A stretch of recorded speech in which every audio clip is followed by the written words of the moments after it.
रोज बघतो जेव्हा एखादं लग्न होतं तर लग्नानंतर काय करतो, सगळेजण आपण मॅरेज सर्टिफिकेट काढतो.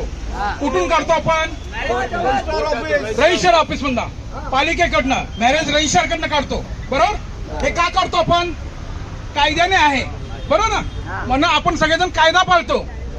आणि मला सांगा, हा जो निकालनामा तथाकथित निकालनामा आहे, हा कुठल्या मॅरेज सर्टिफिकेट ऑफिस मधून निघालेला आहे हे सांगणं पोलिसांचं काम आहे की नाही? प्रश्नाचं उत्तर घ्यायला आम्ही आलो. ठीक आहे. अजून एक दुसरा मुद्दा, निकालनामा कधी होतो? जेव्हा मुलगा आणि मुलगी हे मुस्लिम धर्माचे असतात.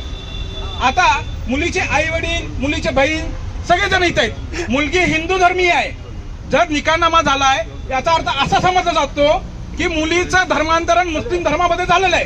बरं, आता धर्मांतरण पण करायचं असेल तर कायदेशीर कायद्यानुसार गॅजेटमध्ये त्याची नोंदणी करायला लागते. धर्म बदलायचा असेल तर मग जर निकालनामा करताना जर त्या मुलीचा धर्म बदललेला असेल तर त्या गॅजेटची कॉपी आम्हाला मिळायला हवी की नाही?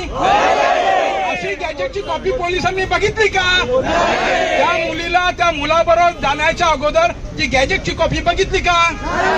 मग जर हिंदू धर्मातनं ते मुस्लिम धर्मात जर तिथं रूपांतर झालंय तर असं धर्मांतरण जे कोणी केलेत अशा आरोपींवर कारवाई झाली पाहिजे का नाही? अशा धर्मांतरण करणारे जे कोणी लोक आहेत त्यांना अटक झाली पाहिजे का नाही?